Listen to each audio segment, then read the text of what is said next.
कहा जाता है कि जब इंसान की ज़िंदगी में परेशानियां इतनी बढ़ जाएं कि कोई रास्ता दिखाई ना दे, मन में डर बना रहे और बार बार ऐसा महसूस हो कि परिस्थितियां उसके नियंत्रण से बाहर जा रही हैं, तब वह भगवान हनुमान जी की शरण में जाता है। लेकिन क्या आपने कभी सोचा है कि बजरंग बाण का पाठ आखिर कब करना चाहिए और क्यों किया जाता है? क्या इसे रोज़ पढ़ना ज़रूरी है या फिर इसके कुछ विशेष नियम हैं?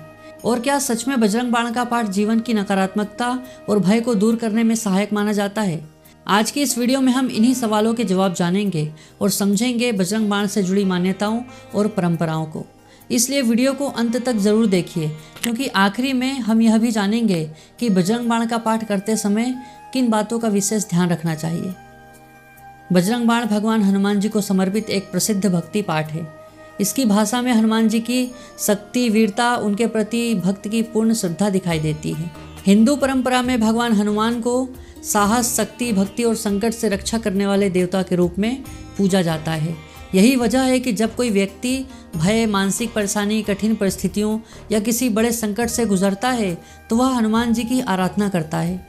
बजरंग बाण का पाठ भी इसी श्रद्धा और विश्वास के साथ किया जाता है।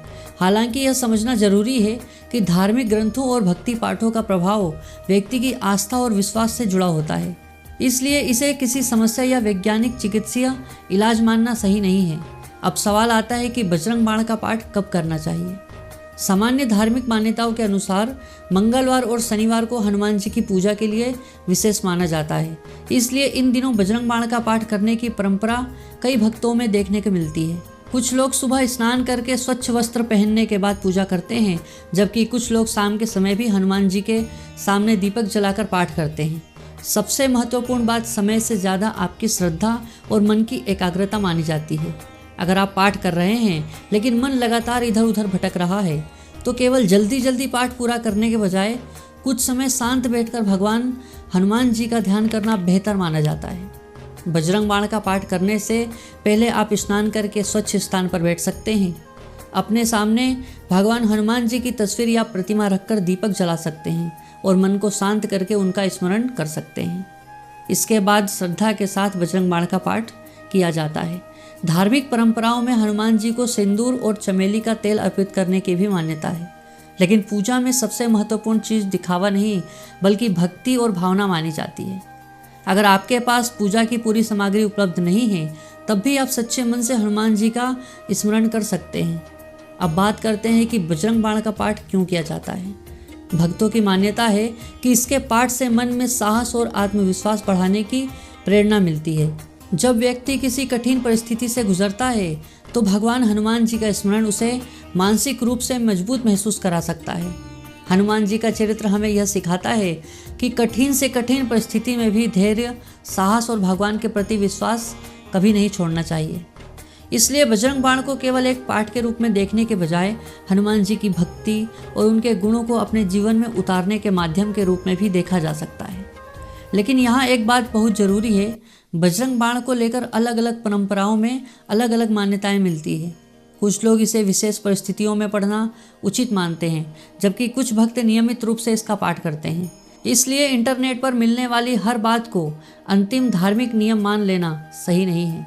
अगर आप किसी विशेष संप्रदाय, गुरु या पारिवारिक परंपरा का पालन करते हैं तो उसी परंपरा के अनुसार पाठ करना बेहतर हो सकता है।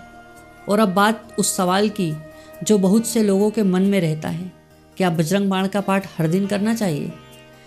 इसका कोई एक सार्वभौमिक नियम नहीं है। कई भक्त मंगलवार या शनिवार को इसका पाठ करते हैं, जबकि कुछ लोग अपनी श्रद्धा के अनुसार अन्य दिनों में भी पाठ करते हैं।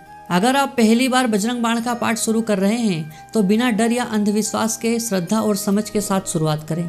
किसी भी धार्मिक पाठ को लेकर यह सोच बनाना उचित नहीं कि एक बार गलती हो गई तो कोई अनहोनी हो जाएगी। भक्ति का आधार भय नहीं बल्कि विश्वास होना चाहिए। बजरंग बाण हमें एक और महत्वपूर्ण संदेश देता है कि मुश्किल समय में घबराने के बजाय साहस रखना। भगवान हनुमान जी का पूरा जीवन सेवा, समर्पण और साहस का उदाहरण माना जाता है। उन्होंने श्री राम के प्रति अपनी भक्ति को केवल शब्दों तक सीमित नहीं रखा बल्कि अपने कर्मों से साबित किया। इसलिए अगर हम हनुमान जी की पूजा करते हैं तो उनके गुणों को अपने व्यवहार में उतारना भी उतना ही महत्वपूर्ण है। किसी कमज़ोर व्यक्ति की मदद करना, अपने माता पिता का सम्मान करना, गलत काम से दूर रहना और कठिन परिस्थितियों में हिम्मत बनाए रखना, ये भी हनुमान भक्ति का हिस्सा माना जा सकता है। तो अगर आप बजरंग बाण का पाठ करना चाहते हैं, मंगलवार या शनिवार जैसे हनुमान जी को समर्पित दोनों दिनों में शांत मन से स्नान करके स्वच्छ स्थान पर बैठकर और भगवान हनुमान जी का ध्यान करके पाठ कर सकते हैं। पाठ के दौरान जल्दबाजी बिल्कुल भी ना करें और शब्दों का जितना संभव हो सही उच्चारण करने का प्रयास करें। सबसे ज़रूरी बात यह है कि पाठ को डर की वजह से नहीं बल्कि श्रद्धा और सकारात्मक भावना से करें। अंत में बस इतना याद रखिए कि हनुमान जी की भक्ति केवल संकट दूर करने के लिए नहीं बल्कि संकटों का सामना करने की शक्ति पाने के लिए भी है। बजरंग बाण का पाठ आपकी आस्था का हिस्सा हो सकता है, लेकिन उसके साथ अपने कर्म, सोच और व्यवहार को भी बेहतर बनाना ज़रूरी है, क्योंकि हनुमान जी हमें सिर्फ शक्ति की नहीं बल्कि सेवा, विनम्रता, निष्ठा और साहस की भी सीख देते हैं। अगर आपको भगवान हनुमान जी से जुड़ी ऐसी ही रहस्यमयी और ज्ञानवर्धक बातें पसंद है तो वीडियो को लाइक करें और चैनल को ज़रूर सब्सक्राइब करें और कमेंट में लिखिए जय बजरंगबली। धन्यवाद।